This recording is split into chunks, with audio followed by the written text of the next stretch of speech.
Hey HD 101 fans, I want you to know that we're crowdfunding a brand new, gorgeously printed hardcover book covering 101 weird, obscure, historically important, and just plain cool Japanese video games. It's going to be called Hardcore Gaming 101 Presents Japanese Video Game Obscurities, but we can only put it out with your pledge. So check out hardcoregaming101.net. The link should be pretty much close to the top of the page. Japanese Video Game Obscurities.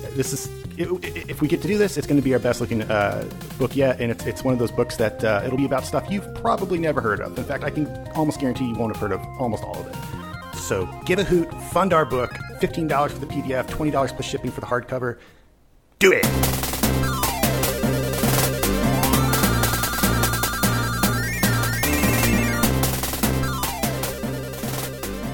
Hello and welcome to episode 79 of HardcoreGaming101.net's top 47,858 games of all time podcast, where we objectively, definitively, and scientifically rank the games you nominate.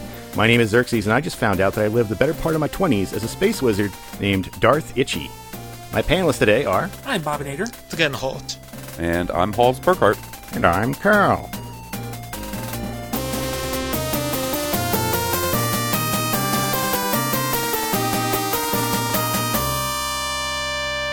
Hawes, you're our guest for this show, a special guest. Where might our listeners know you from?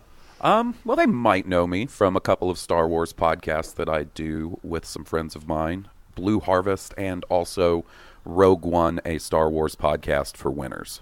And those are both on the Making Star Wars Podcast Network. Yes, right? sir, they are. The finest damn-ass podcast network in the galaxy.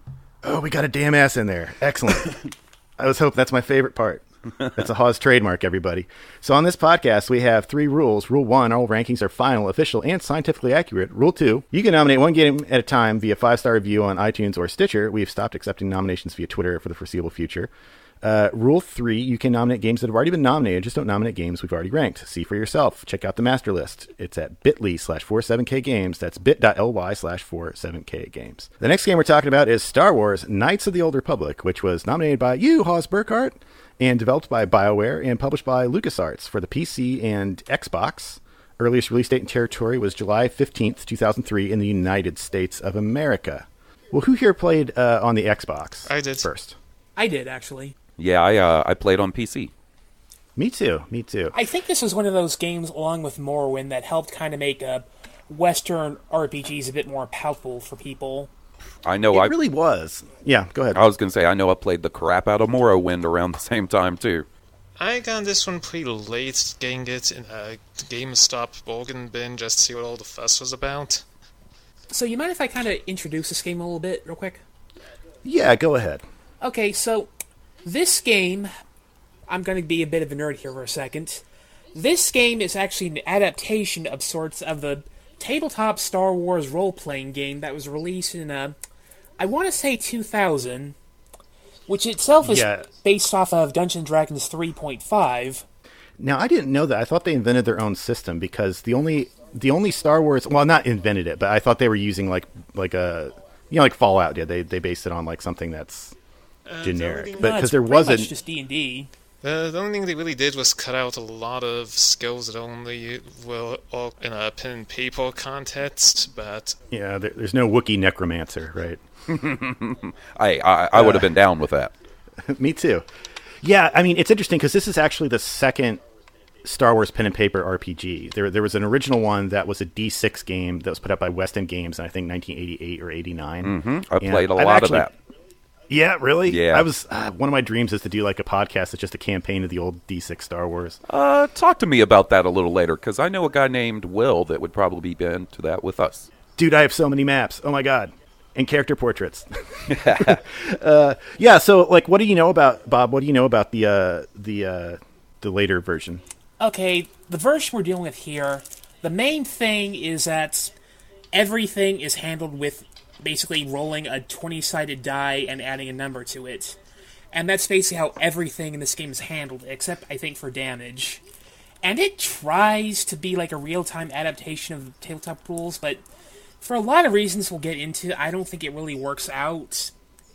It's an okay RPG, but there are some issues. First being that it's a real-time game, that makes a lot of things feel weird and kind of janky. It's actually technically turn-based, but there are some elements that try to that's a tried to segue between real-time and turn-based that really do feel janky.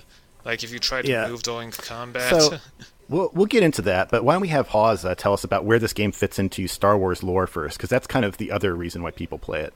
It is set approximately like 4,000 years before A New Hope, so that sets it a little slightly after another sort of really popular Star Wars property of the time that was the Dark Horse Comics, Tales of the Jedi. It's the Tales of the, which are some to this day some of my favorite of the sort of expanded universe Star Wars things. There's even quite a few references to those comics in the game, in that you can find, say, the lightsaber of Ulic Qel-Drama, who is one of the main characters in Tales of the Jedi, and other things like that. But it's set far enough away that those characters actually don't come into play at any point in the story. And like the status quo at this point is there is a Galactic Republic. Yes. It's kind of, as of KOTOR 1, it's powerful, but it's kind of in the middle of some wars, or it just wrapped up a war and now it's got another war, right? Yeah, there's like a big war going on with the Sith, and they managed to squeeze out a pretty significant battle against them, and that takes place shortly before the beginning of the game, but the Sith Empire is still out there. It's not like they've been completely defeated and run out of the galaxy. And for listeners who aren't like in the Star Wars cognoscenti, like the Sith are, if you've seen like Phantom Menace or Revenge of the Sith are the bad guy Jedis who have the red lightsabers. Yeah. But at that stage, I think they've instituted some kind of, like, they've changed their tactics, and there's only 2 of them at any given time. Although, if you watch the cartoon, there's like 5. One thing that kind of strikes me about this is that it feels less like a prequel in a lot of ways, and more like a weird AU version of the original trilogy. Buddy, you're exactly. That's one of my main complaints about this game. Is it feels like. It doesn't feel 4,000 years like before A New Hope. It feels like a version of the original trilogy where the Galactic Empire was just called the Sith for starters, since all of them have British accents and the same uniform. If you said it, if you told people, like you didn't tell them the time frame and you just told them, hey, this takes place at the same time as the original trilogy, just in a far removed part of the galaxy, hasn't that always, like, I think they would believe it. Kind of been a flaw with the series that you don't really see time passing much at all? I'd actually argue, for what it's worth, that you can see a pretty good change up from the prequels to the original trilogy to the new movies in terms of the general aesthetics and technology levels, but here it feels more like this weird sideways version, since you can't really go too low-tech in Star Wars. Right. Yeah, I would say that's a problem with Star Wars in general, is that their tech advancement level is really static.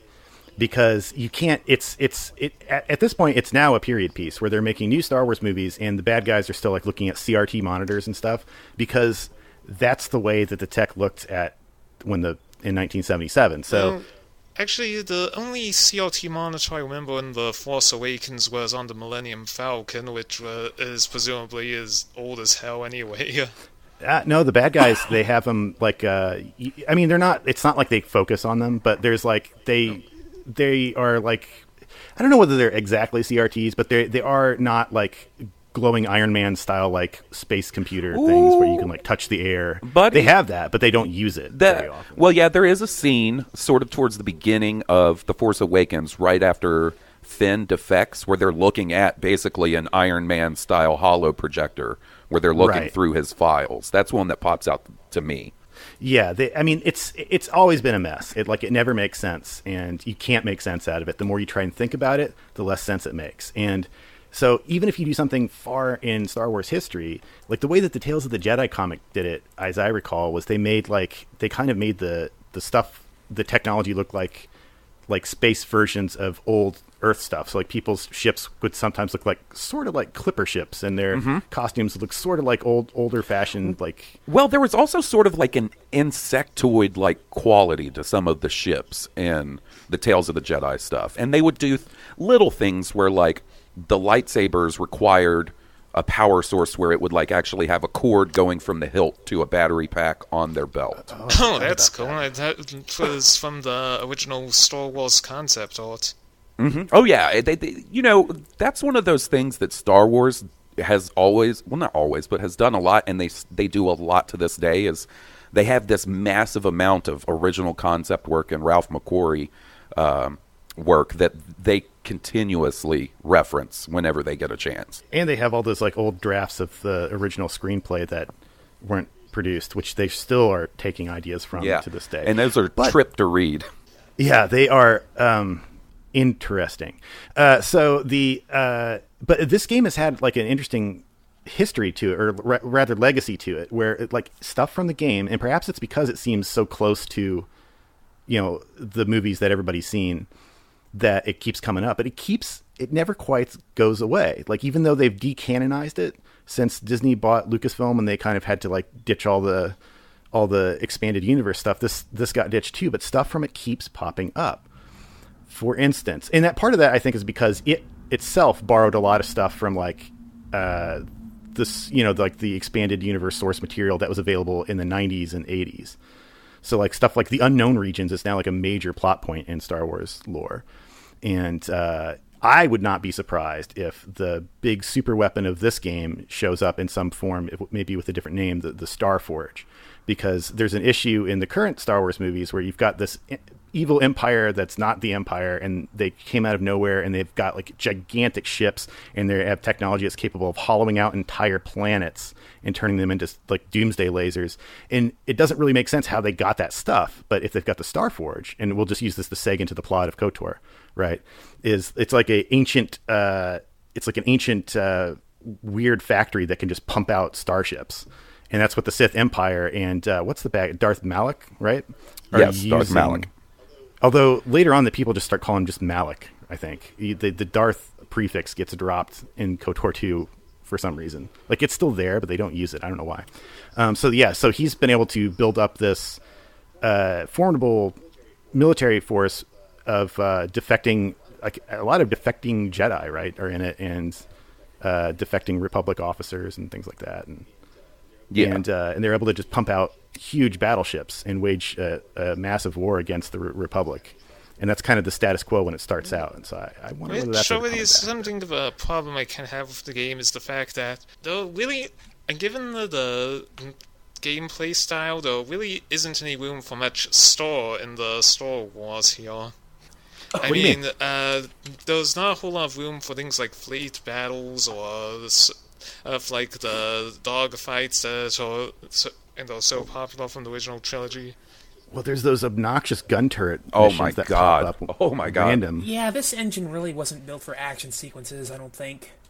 You better have your mouse sensitivity way the hell up. And those don't even make sense because you're supposed to be flying like the fastest ship in the galaxy, and these starfighters always catch up with you. I mean, that's a thing that happens in the movies themselves all the time. Yeah. Well, I mean, the Millennium Falcon is a junk core. It's the fastest ship in the galaxy when it walks. So the Ebon Hawk doesn't really have that excuse. Yeah, I mean, I don't. Maybe it's just because I see too much Star Wars stuff, but a lot of like tech problems like that, like, how fast is hyperspace? Well, it's as fast as the plot needs it to be. Like, it doesn't really make any sense. I know. Yeah. I'm just saying that it's kind of just sort of coasts on cliches from the original trilogy without actually bothering to go for the reasons. Pause. What do you think about that? Agree or disagree?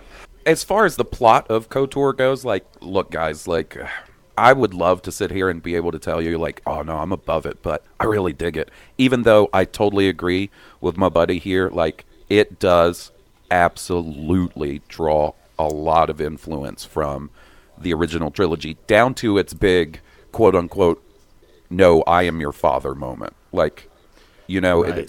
They had to recreate their version of that in this game. I mean, when you have the Mandalore Wars, or even just alluded to Clone Wars, I mean, I mean, spoiler territory here.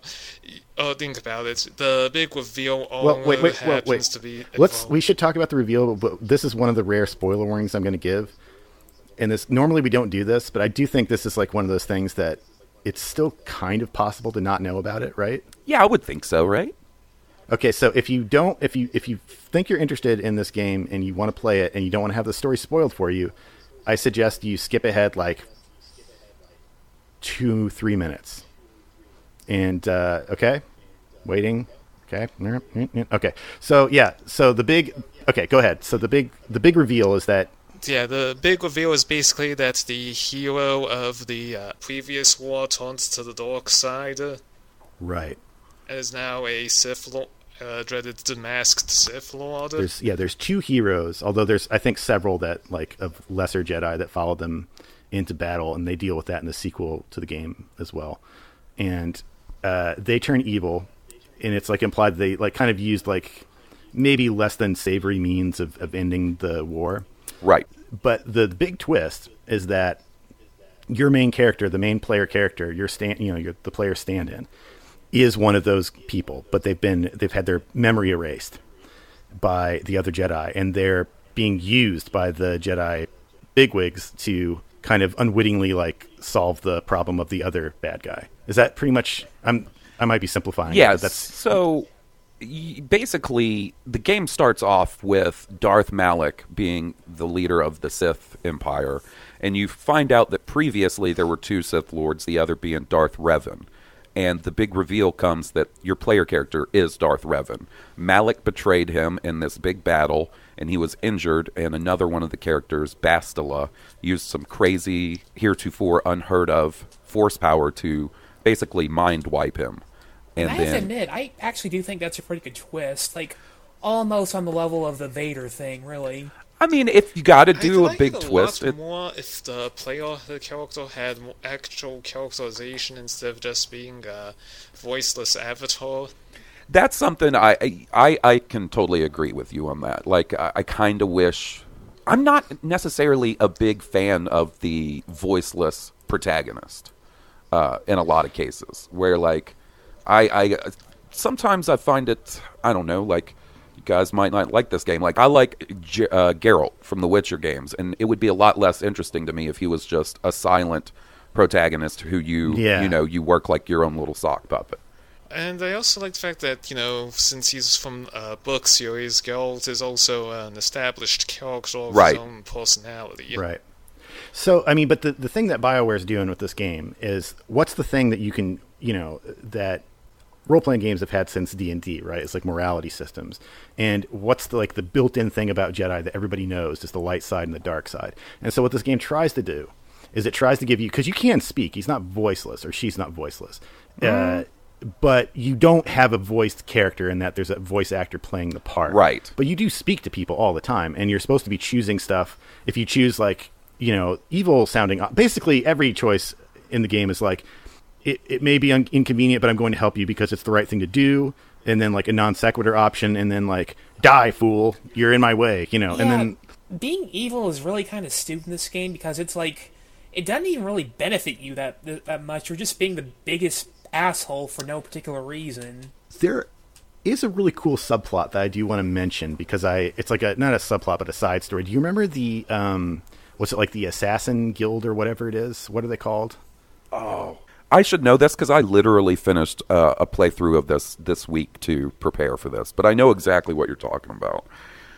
There's a Greedo looking character, I guess I can't use everybody's name because this isn't a Star Wars podcast, but there's an alien character who you meet and he gives you like missions, and these are like all like assassination missions, but you can kind of, even if you're a good character, you can justify it to yourself by saying, oh, well, they're all criminals and they deserve to die, although that is in it of itself sort of evil. And you do all the missions for him, and then what you find out at the end is that what he just did is tricked you into killing all the other leaders of this exchange group or something, like not exchange but like this assassin guild, and because none of them are allowed to know the other's identities, so it's possible to do this.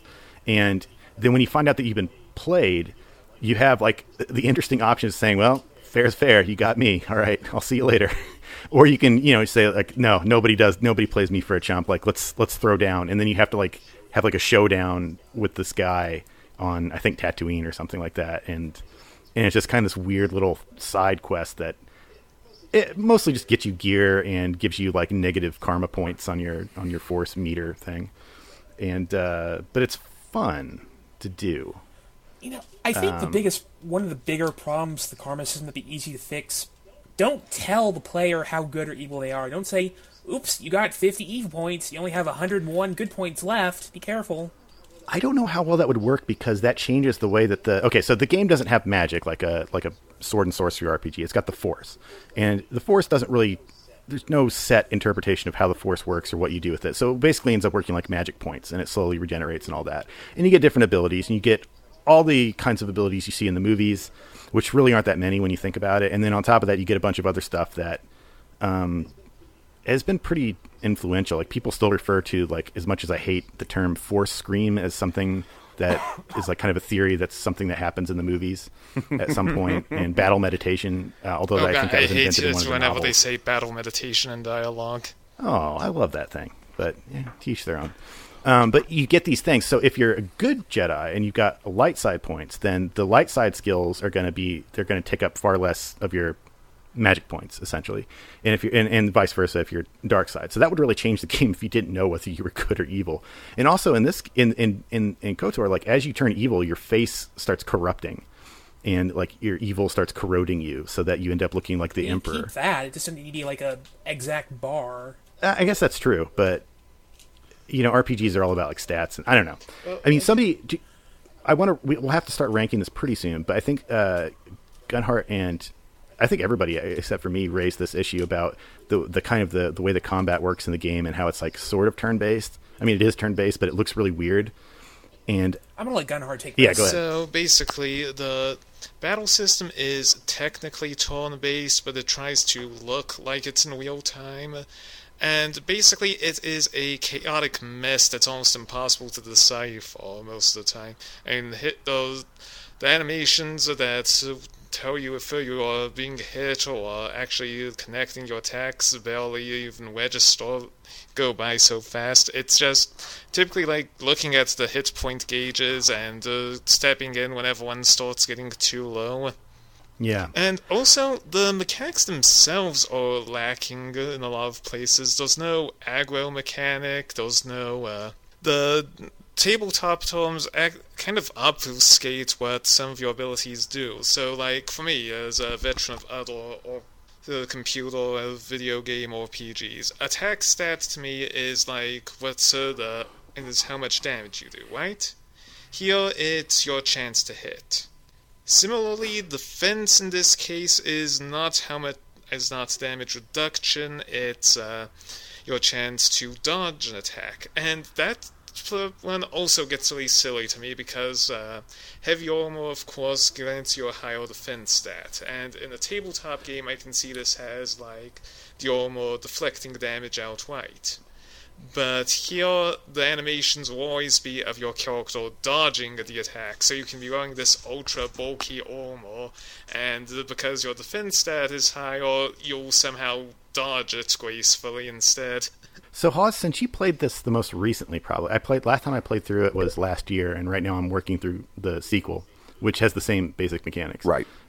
Did you experience it on like that level of like kind of pen and paper granular detail, or do you kind of tune that stuff out? So, I tried to make this most recent playthrough my most in-depth one where I really got into the stats and stuff. And, like, look, I don't know that anybody looks back on this game fondly because of the combat system. There's no way around it, man. Like, janky is the word. And it's been, 4 or 5 years since I played it last. And I'd never played the console version until this go-around. I'd always played it on PC. And, man, that console version seems even jankier than the PC version, from what I remember. Yeah, I think there are fan patches that fix some of the stuff, but some of it, I think, is as Gunhart is saying, is just like a mechanical aspect that can't be removed. It's just... like what would normally be dexterity, for example, doesn't work the way that you'd think it would. Right. The strength and dexterity stats also annoy the hell out of me because, like, strength it determines your chance to hit with melee weapons and the damage you do with melee weapons, while dexterity only affects your chance to hit with any weapon and your chance to dodge. So basically, strength is kind of useless because the weapons you'll get give a far better damage bonus than you'll get through the strength stat alone. The big issue, I'd say, is the game doesn't really explain anything that's going behind the scenes, kind of like Morrowind. you know there's like a whole bunch of dice rolling going on, but you don't really know what is affecting it or how it's turning out, aside from seeing the damage numbers. It does tell you, and there was a manual. This was still in like the pre-killing era of game publication where you get stuff. But like, it is possible to play this game much more so than I would say like Baldur's Gate, to play this game without really paying attention to the rules. Absolutely, I did not, and I feel like I enjoyed. Now it is funny to see somebody right up in somebody else's face with like a sword or lightsaber, just like swinging away, and it's like 0 damage, But in the way kind of people like take turns, it is weird, but it's not ungame-like, especially for 2003.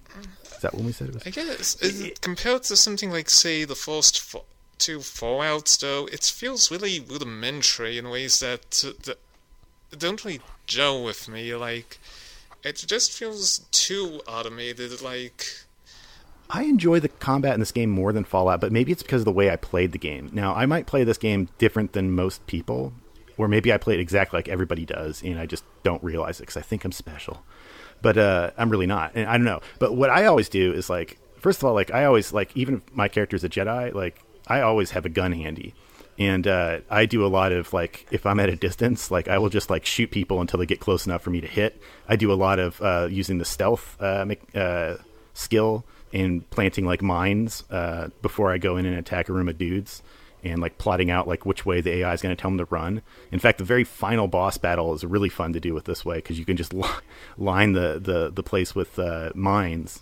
At this point, you can get the most powerful mines in the game and just have them chase you in a circle, and they just keep blowing up. My usual strategy is to just dual-wield lightsabers, max out the dual-wielding, the Jedi speed and fly, and hit 5 times every turn. I kind of like, my thing is, like, I just, if there were a third kind of Jedi besides, like, light Jedi, dark Jedi, I'd want, like, the cheater Jedi, and that's what that's what I always end up playing. It's just, like, some real bastard. That reminds me, another issue I have to say I have is the whole class change aspect. Well, the 3 different classes give you varying levels of skill points, which are pretty much useless on the player character. Feats, and, well, that's pretty much the only thing that really differentiates the classes. Yeah, and, like, feats are the ones you want the most, and the Jedi classes will always get fewer than the starting classes. Hawes, when you played through this last, you knew that this class change was coming. Does that change the way you approach it? A little, for some reason, I realized when I sat down to play this that in all of my previous playthroughs, I'd always gone with the soldier starting class. And, like, I decided to switch it up a little and did the scout. And, guys, like, I didn't see much of a difference. Like, it didn't seem to make, besides, like, the outfit you start off with. Like, what you're wearing when the game starts. Some sort of armor restrictions and things like that, which you can, level up the right way to get around if you really want to. I'll be honest, like, I always patch out the armor restriction on both Knights of the Old Republic games because I hate it. And it's mostly, like, not a game mechanic thing. It's mostly just like there's nothing in the movies that tells you, like, oh, Jedi's powers don't work if they're wearing a suit of armor. Right. It's like, no, like, Darth Vader is wearing a suit of armor. Like, he can have armor. Like, let me have armor. And it gives you, usually they give you, at least until the best armor in the game will usually have some, like, dexterity, like, trade-off, until you get the absolute best stuff. But yeah, it's like, I always like having the armor because it makes it, like, I don't like having the Jedi robes, to be honest. Like, they don't look right in this game, and they look even worse in the sequel. I'll admit, on my playthrough, I picked Scoundrel as my starting class just because I liked the regular outfit, and then got that stabilizer mask so I could pretend I'm Star-Lord. Yeah, that's what it looks like, right? Yeah, you get a red jacket, a gas mask with glowing eyes. You are pretty much Star-Lord at that point. Okay, since our next game is kind of light and it won't take that long to talk about, I think one of this game's strengths is its characters. I think the characters, if player character malleability notwithstanding, all the NPCs are pretty cool, I think. Like, what's everybody's favorite character? Like, I want to, or least favorite or whatever.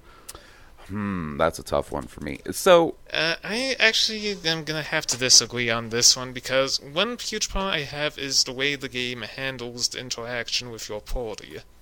Like, you only get important dialogue when they level up, so the game is kind of front-loaded with all of these exposition dumps from your party, and then suddenly it trickles out completely once you leave Taurus. Oh, you mean like where you're walking around and somebody says like, so-and-so looks like they want to say something. Yeah. And then you have to talk to them. Yeah. And those very few interactions with each other, which is kind of a problem I have for a lot of Western RPGs in general. I mean, there are some case where the party interacts, but maybe like one conversation total with a particular combination. I don't remember it that way. Like, maybe I'm looking at it with rose-tinted glasses. But... I started my most recent playthrough back in October. Still haven't quite been able to finish the game, but I made it quite a ways through. I managed to finish Tatooine, Kashyyyk, and was stalling on Manon and Korriban. Well, the one character that almost always has something to say, no matter what it is you're doing and who you're talking to, is Bastila, right? Bastila is the Jedi who you find out, I guess, helped wipe your mind, right? Correct. And she's like a powerful Jedi, but she's not like a mass. I don't really know what these distinctions mean, to be honest. But she's not like a member of the circle talking dudes who make all the decisions. She's the character who's always there to like tell you. I mean, she's your romance option, I think, in the game, but she's also there to scold you when you start like doing bad stuff, which is kind of ironic when you know what happens to her at the end. But she's like, I mean, she's a memorable character. Like, who has a favorite character that they? I don't know that he's my favorite, but he's one that I always sort of remember, and that is sort of a prototype for characters that they've brought out since, and that's HK-47, the assassin droid. Right. And like, if you guys have seen Rogue One, like K2 is definitely a much more toned down version of HK-47 in a lot of ways. If he said meatbags, he would be HK-47. Exactly. HK-47 is he's an assassin droid. I can't tell if he's built to be an assassin droid or whether he's a regular droid that has been turned into an assassin droid. Because my understanding of the lore at this time is that it would be like highly illegal to build a droid that was specifically designed just to kill human beings or sentient beings. But if I recall, he's made by Darth Revan after he turned to the dark side, or during the Mandalore War. I mean, in the sequel, you see these guys all the time, and they all sound the same, which is kind of lame. But he's really funny. He's a funny character. It's like you always know what he's going to say, but he will like begrudgingly follow your commands. But he always points out, like, we could just kill them and take their stuff. And it's like the amount of different ways they come up with saying basically that line is really interesting. It's really laudable, I think. He always says the same thing, but it's always funny in a different way. And you're right, like Hawes, like that is something that has popped up in. I mean, to be honest, like I feel like that's what a lot of people hope that the battle droids and like, the like Phantom Menace and stuff would be like. Is like kind of more retroactively funny. Because that's true. That's right. Because this came out after Attack of the Clones, even. Yeah, that's true. I keep forgetting that. What about? I was really surprised you didn't say it was Canderous was your favorite character. I do like Canderous. I'm a big Mandalorian guy. That's one of the things that I really gravitate to in Star Wars fandom. So the Mandalorian stuff in Knights of the Old Republic is a big reason that I enjoy that game so much. And just so the. I just kind of wish we had some actual like Boba Fett looking armor instead of those ridiculous tiny faced helmet things. But that's one of the examples of how the game tries to differentiate itself. Like it doesn't really do it in tech, but it's like, this is 4,000 years ago, so they don't wear exactly the same. Now in stuff. In the comic in Tales of the Jedi, there's a lot of Mandalorian stuff too. But I feel like the design of the Mandalorian armor in that is a little cooler in that it actually looks sort of medieval. If you guys know the Royal Guards from the original trilogy, it's kind of a mix of those and Boba Fett. And and I of the ones in this game is that the helmets have this really disproportionately tiny faceplate on them, and it looks silly as hell. I like it. I think it's cool. I think a lot of stuff in Star Wars like looks kind of weird and silly in a way, but you just kind of get used to it. Can we just agree that Karth is the worst and that we should all hate him very much? He's boring. He's so boring. I can't really even stand to listen to him talk because of the delivery of his lines. I just found it. Yeah, I feel like he doesn't have enough to distinguish him. Like some of my favorite characters would be. I just want to. I want to specify what Mandalorians are, just because I don't want to leave people out who aren't super into this stuff. But like, if you know the character Boba Fett is, at least in some way, shape, or form, although every time they made a movie about him, it changed a little bit of it. But he was a Mandalorian. It was his race, and it's supposed to be like a warrior race of badasses. And it was like from a planet full of badasses, and all they do is badass stuff. And The Star Wars Klingons, basically. Kind of, but I think Canderous gives them kind of their own ethos that really works, where they really respect strength and ability, such that even Canderous goes on your team, and you are literally one of the people who defeated his side of the last war, and it actually just makes him like you more in a way.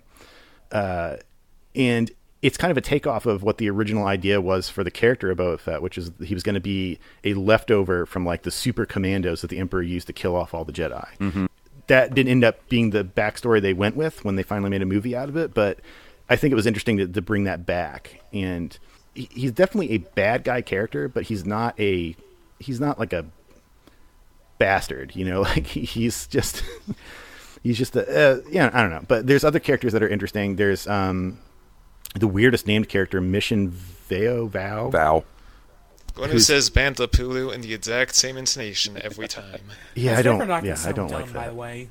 Yeah, there's a lot of like Star Wars isms that get shoehorned in here, because if you're writing a Star Wars story and you don't know what else to do, you're like, well, they said Bantha Pulu in one of the things in one of the movies, so I guess that's like a curse word or something. But what do you guys feel about the score of this game? I think it's cool. I think it's cool too. It's got enough like a little bit of John Williams influence, but doesn't necessarily do what they do with Star Wars that annoys me sometimes, where they reference it a little too much, you know? It does. It is a nice touch, though. I do admit, I feel like it sounds a little too much like his work with Eldor Scrolls in places. Like, yeah, Jeremy Soule. Is that how you say his last name? Yeah. He did like Skyrim and stuff. But yeah. I keep thinking I'm playing Guild Wars 2 sometimes. Soundtrack. Well, okay, there were other characters I wanted to get to, but I guess we probably can't. We got to wrap this up sooner or later. So it's time to rank this thing. Hawes, do you have the list handy? Yeah, I'm looking at it right now, buddy. Excellent. I wonder which of us likes the game the most. Probably me, from just listening to you guys. I haven't said anything terrible about it. Well, I mean, look, it's not like I'm offended. Like, I realize that I am very biased when it comes to Star Wars, so like I that's an element of my personality that I fully recognize. And that is something that we do have to consider with this game, which is it is a licensed game, and it is a beloved licensed game by fans of that license. It's my favorite Star Wars game, but not my favorite video game of all time by any means. I want to like this one a lot more than I do, since sci-fi RPGs are so few and far between. But I'm really let down by a lot of the presentation and gameplay elements. So I'm going to spitball here and just give a space for it, because I feel like as a game, as an RPG, it should be noted that I think we should consider that the console-ization of the RPG is a pretty big deal for the time period. Like there were other Western, or CRPGs or whatever you want to call them, that were put out on consoles, but it was a big deal. Like more people played the game because of that, and they did kind of design the game around it so it could work with the controller. And even if it's not perfect, I'm looking at above Shenmue, below Oath and Felghana, which would put it at, I guess, 92. Okay. So agree or disagree, and where would you put it? For me, it's kind of followed down in the Stalker Shadow of Chernobyl zone, in that I want to like this more, but there's just so much wrong with the gameplay for me to really rank it high.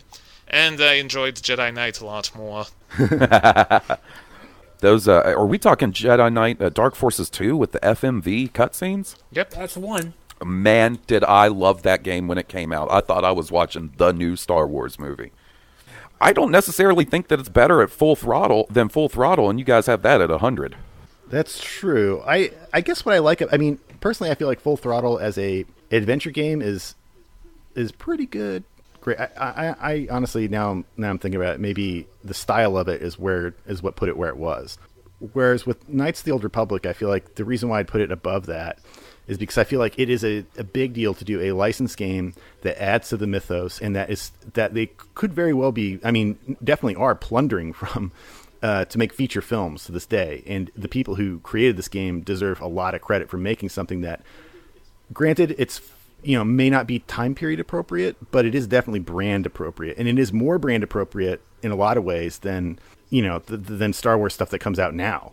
Yeah. In some sense, like the cartoons and stuff, like don't look quite right. Even when they're trying to be pitch perfect, they don't.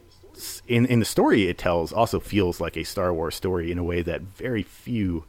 I mean, I got to be honest. Like this is when I was a kid and I heard, they're going to make episode 1, and I was thinking, like, this is kind of story I was thinking I was going to get. I don't think the episode 1 we got was like terrible, so much as it just wasn't the story I was expecting. And maybe that's this game just isn't trying hard enough, or maybe it's not trying to be different enough. But I feel like that is impressive, and as an RPG and as a licensed RPG, I think that gives it a lot of clout, I guess. But I'll end my argument there, and then Bobinator and Hawes can figure it out. Ooh. But I'll be honest and say I might lean more to where Gunhart's saying, to be honest. Yeah, I mean, I'm looking at this list, guys, and I am seeing some incredible games that personally I've probably put more time into than KOTOR. Street Fighter 3 Third Strike, I played the crap out of that. I still have calluses on my thumbs from that game. I don't know, guys. Like, you guys are the experts here.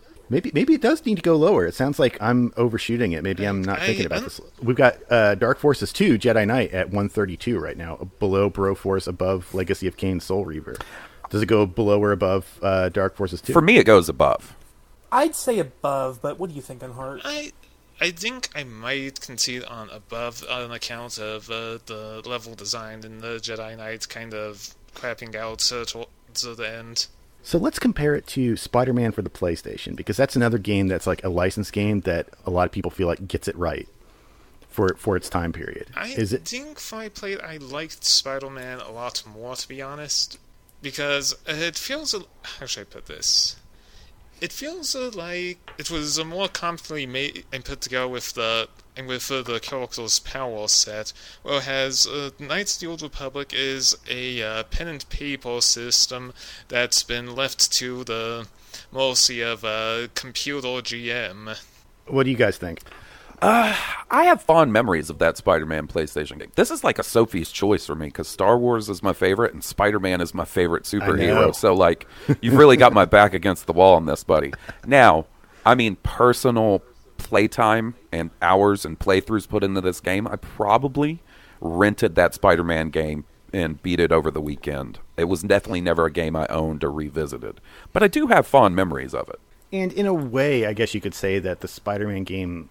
I don't know. I just don't feel like it holds up any better than Knights of the Old Republic does. But we'll let Bobinator have the last word. Does it go above or below Spider-Man? I want to say above in this case. That's okay. Why is that?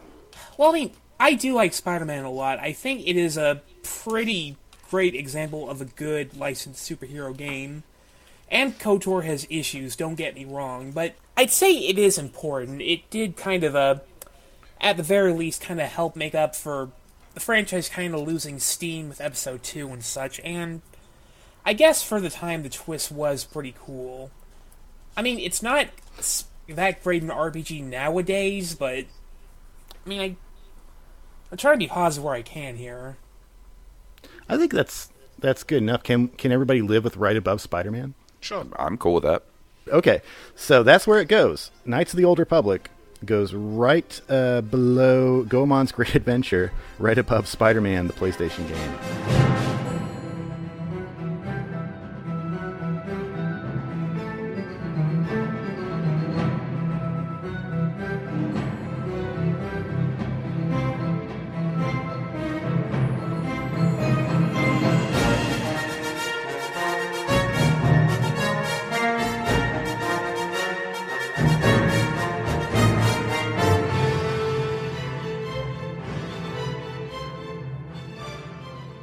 In the year 2027, the American Congress passes a poorly worded bill that inadvertently renders all video games illegal.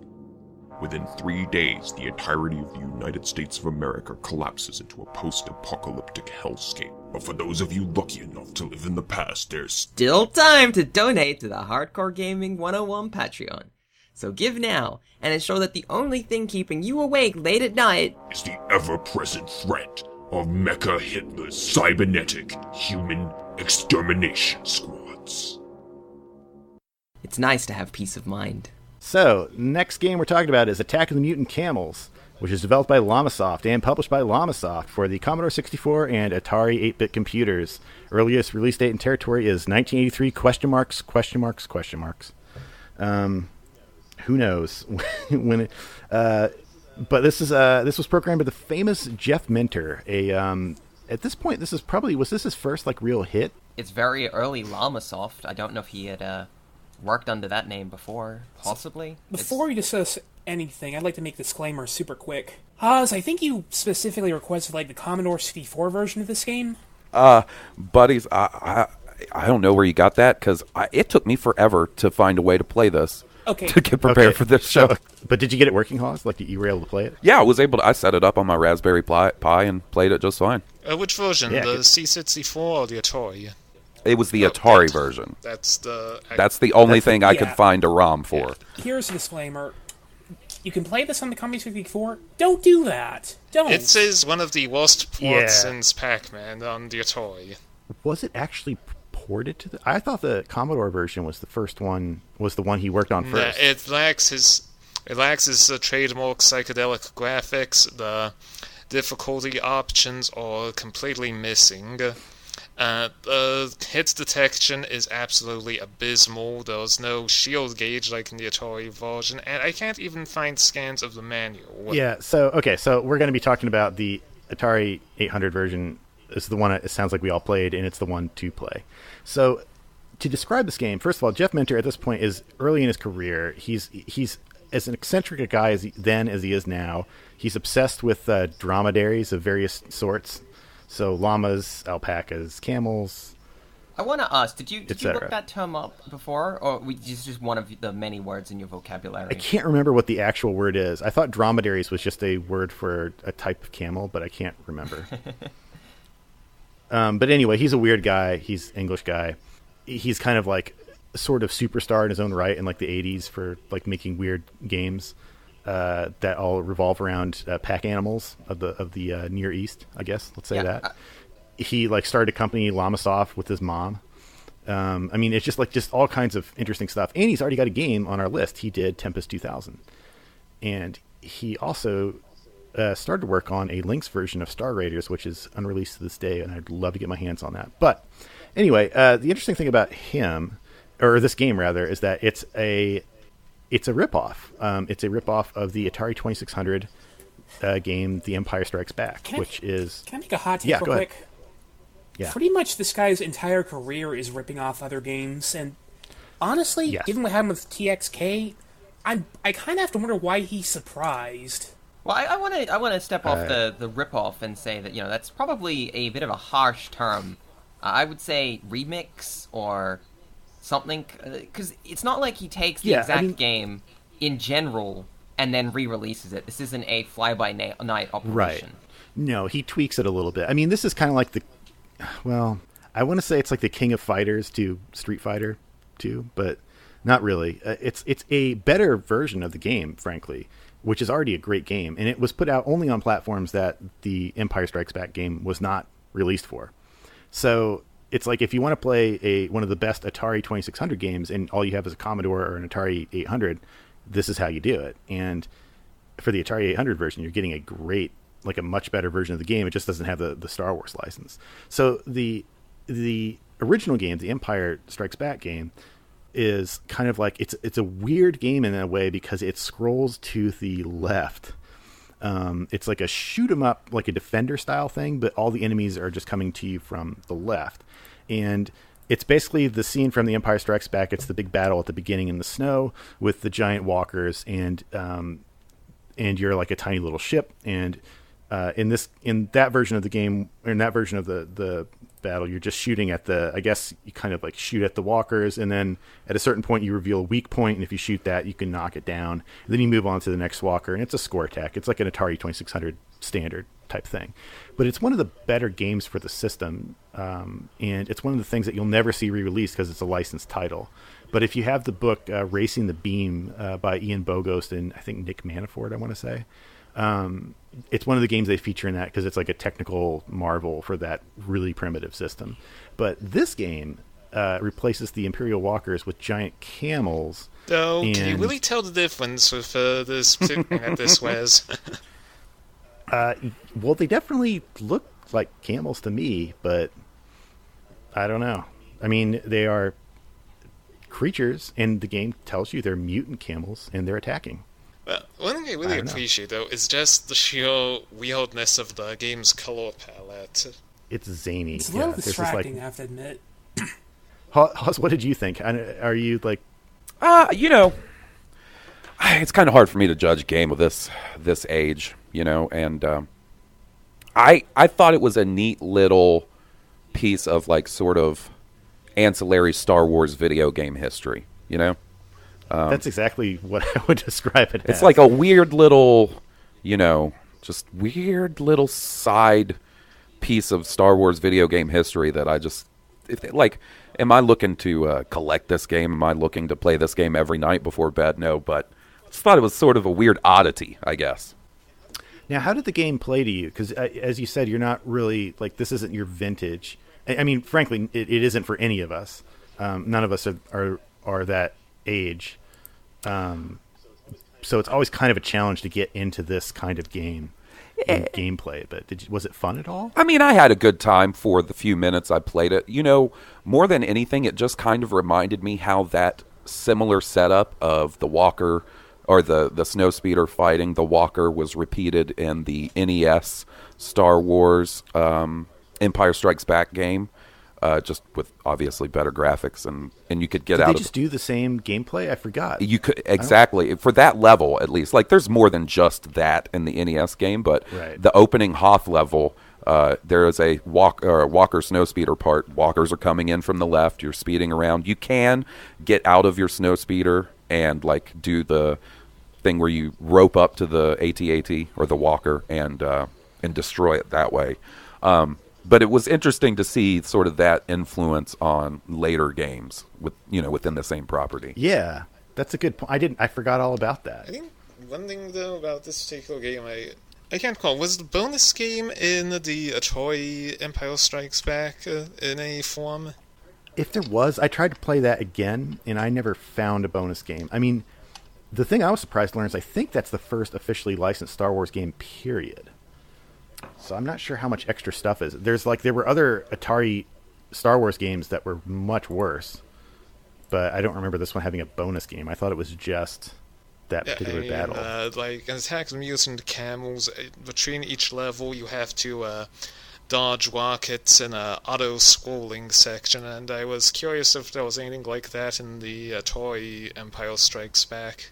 I don't believe so. That weird sort of hyperspace segment that they do in the Attack of the Mutant Camels, is that what you're referring to? Yeah. Yeah, I don't think they do that in the Atari Empire, because I played them back to back to sort of, get a comparison going. That's definitely one thing. And that's definitely one original addition to Attack of the Mutant Camels. I think in Camels also it has more of a the camels shoot stuff at you for who knows what it is. Like, are they like spitting their cud or something? I don't know what camels do exactly, but it's like I think the bullets are a little bit more, I don't know, what do you want to call it, proactive. They follow you a little bit more, whereas in the Atari Empire Strikes Back, like when the walkers shoot at you, it's kind of like it's fast. It's hard to dodge, to be honest, but it's like in a trajectory that you can't be altered once it's set its course. I think that's different in Camels, or if not at the beginning, it gets different. I can't remember when. Am I right about that, or am I misremembering something? One last thing that I appreciate is that the difficulty level is flexible. You can not only adjust how frequently the camels attack, but you can also adjust independently how powerful your lasers are. I had a really hard time with the controls. They feel way too sensitive. It feels like if you push the stick just a little too far, you'll basically just go veering off in one direction. You'll probably just go soaring right over a camel. So you kind of have to keep making passes back and forth very slowly and hoping to get enough damage in on the camel to kill it before it reaches the end of the stream and instantly ends your game. Thanks for that, by the way, Jeff. Oh, and let's not forget one other issue is that if you accidentally bump into the camel, get ready to be ping-ponged between it and the one behind it. That's right. It never stops. I was just curious, Bob, whether you played Defender, right? Like, does it feel different than Defender to you, like in terms of like the way that the ship moves? It does, because Defender's not about trying to tackle slowly moving targets. You're kind of going all over the screen, Defender, because things are happening all over the screen. But here you're just trying to take out one target at a time that moves kind of slowly, so it's kind of hard to move around it. It is tricky, and it's interesting because it does feel like you're making I'm making an attack run now, which is like a very Star Wars type feeling in it, where it's like you kind of like make a shot and then you go back and then circle back and try again. I mean, I think the big difference is in, say, Star Wars, they veer to the side and they just keep swooping, whereas obviously this is on a 2D plane. So you kind of do a half bombing run where you sort of shoot and then kind of wobble backwards, upwardsly. I actually usually just positioned myself behind them, slowed down as far as I could, and just kept plugging away, dodging on occasion. We should probably rank this one so we can... Yeah, we gotta put this one somewhere. Okay, I'm gonna start with Super RC Pro-Am for a very old and very simple Where is that? title. I can't even find 212. That's a good start. And that is, you ranked it super low, way lower than it deserved. Because it's super not good, Mr. RC Pro-Am. Hey, dudes, I'll just say this about Super RC Pro-Am. Right after we recorded this episode, I went to a Game Con in Long Island. This was the one where I did a couple Retronaut shows there. They had like a Game Boy lounge set up, and guess what one of the games was? Super RC Pro-Am. It doesn't...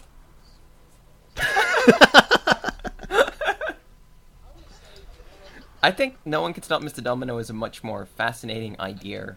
Because, at the end of the day, this is a remixed version of a different game. But it's better than the game it remixes. Yeah, well, that's true of a lot of Jeff Minter stuff. I often think that he does a good job of bringing out a good game. Okay, here's my question. Better or worse than Fantasy World Dizzy? It's better. Way better. Better. It's a lot easier So, between No One Can Stop Mr. Domino and Fantasy World Dizzy. I can live with that, I guess. Yes. Oz, you got any thoughts? Fellas, I have not played Fantasy World Dizzy or No One Can Stop Mr. Domino. Now, here's a question. On this list, I see Friday the 13th. Now, this is for the Commodore 64. How different is that from that LJN It is an entirely different game. It is a crazy game.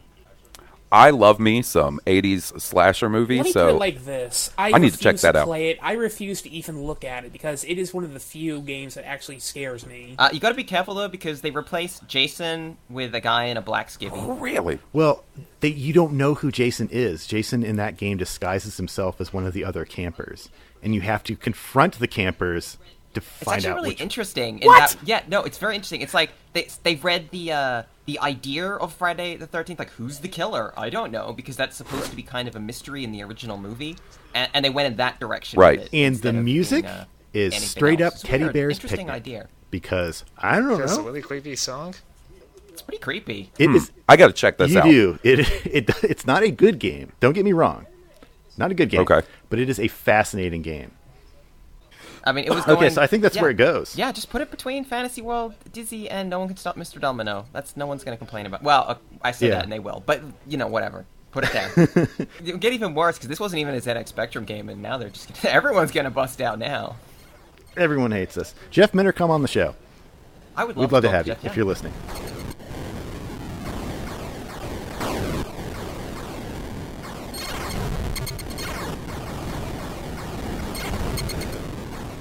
Wow, what a fascinating, scintillating, engaging symposium that was on those two games. But guess what? The party kept going after you left. That's right, because if you were a Patreon patron at patreon.com/HG101, you'd be hearing us right now talk about Star Wars, the arcade game for 32X. That's right, it's a theme show. So that's a really interesting, weird little game, and it's got probably the best digital representation of Admiral Akbar possible, if I dare say so myself. So check it out. Remember, give a hoot, donate $2 a month. You'll get access to not only that bonus game, but all of our bonus rankings. It's a great way to, it's like a whole shadow podcast that was out there and you didn't even know about it, but now it's at your fingertips. That's all for this episode of HG101's Top Games podcast. Special thanks goes out to our buddy Hawes. Hawes, give him the business really fast. Where can they find you again? If your good listeners would like to hear me espouse my views on Star Wars twice a week, they can catch me on Blue Harvest and Rogue One, that's one with a W, on iTunes, Stitcher, Google Play, all those fine places you can find podcasts. Excellent, and I definitely recommend it. He's a, you know what? You need a little Hawes in your week. You need twice the Hawes. You need two Hawes appearances a week. I rely on them, so it's a good time. Go out, take a walk. It's nice. So thanks to you for picking those games that we talked about today, Hawes. Well, thanks for having me, guys. I really enjoyed it. And thanks to those of you we haven't gotten to yet. We will be getting to you soon. And thanks to my lovely co-host and compatriots. And thanks to our editor and booking agent, Jeff Rude, our theme song composer, Mateki, our technical assistants, video editor, and scriptwriter, Bobinator. And, of course, thank you, listeners, for your support and feedback.